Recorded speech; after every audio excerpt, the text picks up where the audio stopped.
Yo, what is up, PPL fans? Shoutout here, coach of Bayern Munich, and welcome to PPL Season 5, Week 1. Now, first and foremost, you might notice a big difference in audio quality. That is because my headset broke. I just got a new one, and it's pretty shit. So yeah, it's nice.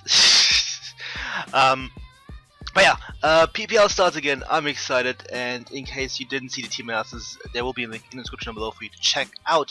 Other links that you should definitely check out is first and foremost my opponent, Will aka Macadii, great guy, great content creator, and really good player as well. Raikkonen for making the logo, as well as all the PPL links to the public spreadsheet, the Discord, whatever else there is, the sheet, the shirts, the t-shirts. You can get a Bayern Munich shirt, a PPL shirt, whatever you want. So that's cool. Then you should check out Better Jack, eStorm252 for joining my team, and also shout out to my boy Potato Jim for recording the match. Now that's pretty much all the way. Let's just get into a team, and as you can see, we'll decide to bring Druddigon, Hitmonlee, Mega Pinsir, Basculin, Hippowdon, and Tangrowth. So very surprising that he did not actually bring the what's his face? The Stoutland, which I was very worried about. So we'll just get straight into the game because we can and stuff. And as you can see, Will is, not issuing a challenge. I guess we're challenged by him now. This is different. Okay, so I'm gonna lead off with my Rotom because he doesn't have a counterplay to it. I'm expecting the Hippowdon lead, and if he does that, I can just burn it, and then Zard X in the great position. So Druddigon comes out. That's fine, I can just burn the thing with my Coalberry. I'm gonna be able to take even like a Sheer Force Crunch or anything like that, so that's fine. He goes into his Tangrowth, and this is fine by me as well, because getting a burn off on the thing is gonna be nice. I connect the Will-O-Wisp because apparently I'm not that unlucky, and we get a burn off on the Tangrowth. Now, looking at the calcs, Giga Drain doesn't it's a roll to 2 kill me, so I'm just gonna stay in, see what he wants to do, and not risk my Zard coming in like Ancient Power or anything like that. So go for the Hex. That does a decent chunk. He's a Assault Vest. And he's going for knockoff. My Coalberry is gonna activate it, and that does nothing. So he's not attack invested. That's good to know. And what I'm gonna do here is just stay in, go for another Hex, and weaken this Tangrowth down, because if I get rid of the thing, Tapu Fini looks a lot better than it already does. So go for the Hex. That thing goes down. He goes for another knockoff, and that's still not gonna do enough. And on the following turn, I'm going to predict him to go out into his Hippowdon. I think he's going to want to keep the thing and get the regen back right here. So, yeah, I'm just going to fire off a Will-O-Wisp. Hope that he goes into Hippowdon, because he has nothing else that wants to take a Will-O-Wisp. Nothing on his team wants to take a Will-O-Wisp. As you can see, he does go into Hippo. I get the burn off, and boom, I'm in an amazing position. As I said in my team builder, if I get Hippo burned, I pretty much win from there if I don't fuck it up. So, let's see if I can fuck it up. So, he gets burned, and on the following turn, I'm just going to go for the Pain Split because he's still at full health pretty much. And I can get back to full myself with the Pain Split. I can weaken him a little bit and then go from there with Pain Split. Since he's burned, he also doesn't do much if he packs Crunch or anything. If he Toxics me, that's annoying, but fine. So, he gets up his Stealth Rocks, which is obviously, again, annoying, but fine. And he's gonna get lefties back. So first up, you should notice he isn't Sandstream, which is very good for me because that means things like Tapu Fini and Zard are not gonna get worn down. Of course, Rotom as well. He also isn't Rocky Helmet now that his seed is left over, so that's really good knowledge. This turn, I'm just gonna go for the Hex because that's gonna do a ton. I'm expecting this thing to be physically defensive, and it almost certainly is. As he goes for the Roar, and this should be fine. But I go into Aerodactyl. So unfortunately, this is one of two things I didn't want to see. That would be this and my Zard. I think I prefer this though, because with Zard I couldn't have really roosted up safely. Actually no, I could have. But then he would have been able to slack off, and that would have been shit. So, I don't know. I'm fine with this, but the thing is, Stone Edge doesn't kill, Pursuit doesn't kill, Skytech is a two-turn move, so what do we have to do? We're gonna go for that beautiful Z move. You can see my trainer, look at her, she's adorable. And we're gonna go for the first Z move of the PPL season. Kingsley is surrounded with the Z power, and he goes for the Super Sonic Sky Strike. And you can see this beautiful animation, and obviously this is gonna kill the Hippowdon now. I lose my Z Crystal, well I still have it, but I can't use the Z move anymore, which is a little unfortunate. But Hippo is down, which is his only way of dealing with Zard in any way, shape, or form. So that's great. Now we're in Druddigon. I'm kind of expecting him to go for the Gunk Shot, expecting my my Fini to come in, because he definitely wants to weaken that. So I'm just going to go into batting here, expecting that. Even if he goes for a Dragon move, that should be fine. And as you can see, he does go for the Gunk Shot. Unfortunately, he misses. This only would have really mattered if he got the Poison. So I think this is fine. This turn, expect him to go into his Tangrowth. I want to get rid of its Assault Vest. I'm going to go for the knockoff. However, he does stay in, and I get rid of the Druddigon's Assault Vest instead, which is kind of nice.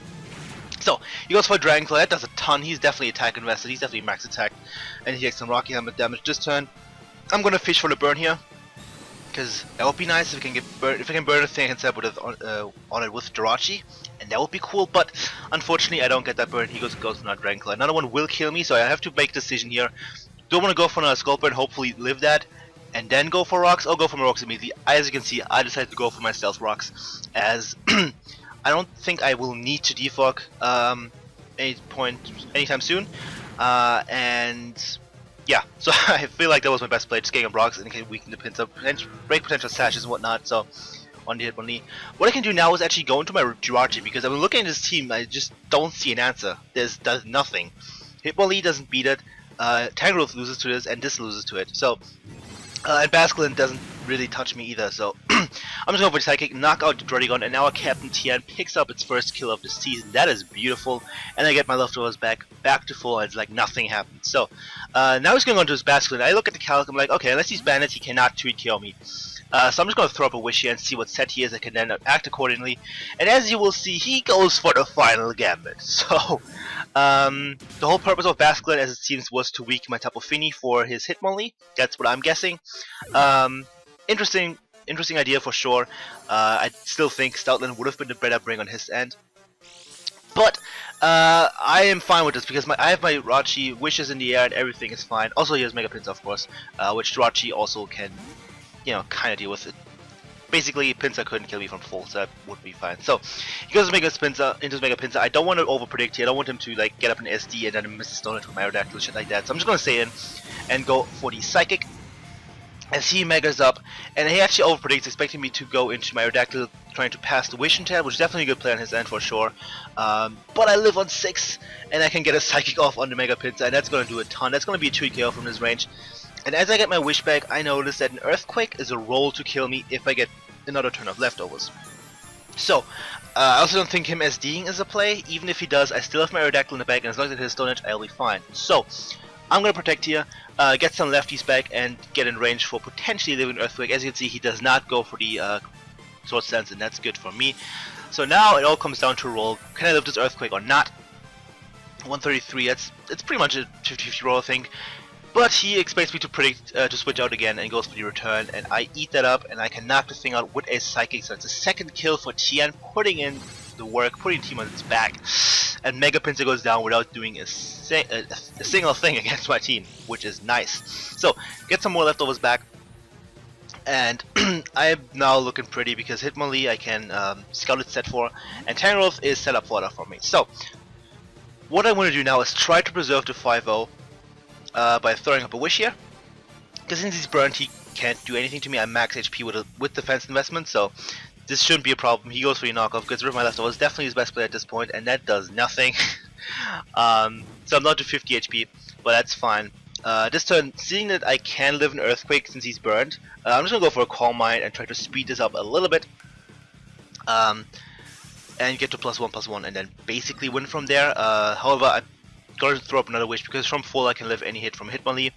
A Scarf, high jump kick on a crit would need an absolute max roll to kill me from full. So I'm just going to throw up a wish here, as Tangrowth gets worn down by the burn.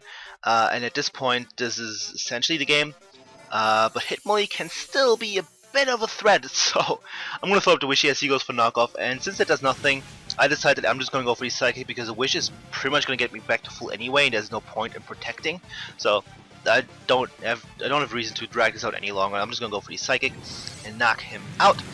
Third kill for Tien, and we're looking pretty. 5-1. But there's still a big threat in Hitmonlee. Now, I have a couple options. I'm 100% expecting an Endure set, especially since he kept it till the end and he didn't bring Sandstream. Kind of should have told me, but I didn't consider that. But since I have Tapu Fini still at full, I think I'm going to be fine just going for a Psychic. As you can see, he does have the Endure. And I'm just going to go for the Psychic. So he's going to live this and get his sha-leik berry and his, not sha-leik, his lychee berry and his Unburden. And he's going to get +1 attack, +2 speed, and be a bit of a threat. Now, I could have tried to like potentially play around this by going to Rotom on a reversal, and then going to Fini on like a knockoff, but there was a chance he would have crit me, and then I would have been sad and would have choked and whatnot. So that's not worth preserving that 1 differential point. this early in the season. I'm just gonna go into Azura. Hopefully I don't get crit, because a crit reversal would actually kill me from this range. Gonna get the Misty Surge, and Azura has her first showing of this season. He goes for reversal. Hopefully he doesn't get a crit. Can we pull through? Of course we can. Azura does not care. Live that on 60 HP, go for the Moonblast, knock out the Hitmonlee, and that will be the 4-0 victory for Bayern Munich in week 1 of PPL Season 5. GG, Will, that was a fun game, for sure. I definitely think he prepped very interestingly, building his team around the plan of, sweeping with Hitmonlee. I don't think Mega Pinsir was his main win con, which is, in my opinion, very good on his end, because I have an Aerodactyl, which does have a really good matchup against his team, and I was always going to keep that somewhat healthy against him. So I definitely think relying on Hitmonlee more so than Mega Pinsir was good on his end. Hitmonlee was probably the biggest threat to my team together with Stoutland. Granted, he didn't bring the Stoutland, which I found very interesting, but Basculin instead, which I said my team builder wasn't going to come. If anything, I was expecting like a Life Orb Reckless variant or something like that, with Head Smash for Finny and then like HP Grass for Toad, something like that. I don't know. But I just didn't think it was a good bring against me. He did bring it, and it didn't do anything. So Basculin, I'm sorry, I like you, but you're still trash. Obviously his plan was to finally gamut my Finny, and then have Hitmonlee just be a happy camper and just beat my entire team. That would have happened if I sent in Finny on it. Thankfully he didn't find the right time for me to make that play, so yeah, I think MVP is going to be Jirachi, because if I didn't have Rachi in the way I did, Basculin could have definitely caught my Finny on the switch, and then Lee would have just swept. So if I played differently, and if Rachi wasn't there the way it was, I definitely could have lost this game. Rotom of course gets the honorary MVP, because it dominated. The burns was so nice, he had nothing for it. If you look at his team now still, there's nothing that deals with Rotom, effectively. Absolutely nothing. Everything gets burned, nothing wants to, and then I can just hex everything down. So this team was really weak to Rotom, and it put in work. It didn't get a kill, but that really what it's there for. It did all it had to do, essentially, and it weakened the power onto the range where Aerodactyl could just pick it off with the Supersonic Sky Strike. So we move on to 1-0 plus 4, and that's very, very good. I'm very happy that I started with a win. I was very, very nervous for this game. As week 1 is always scary. If you lose week 1, you're already not looking too hot like I did last season. But now I don't have to worry about as much, I think.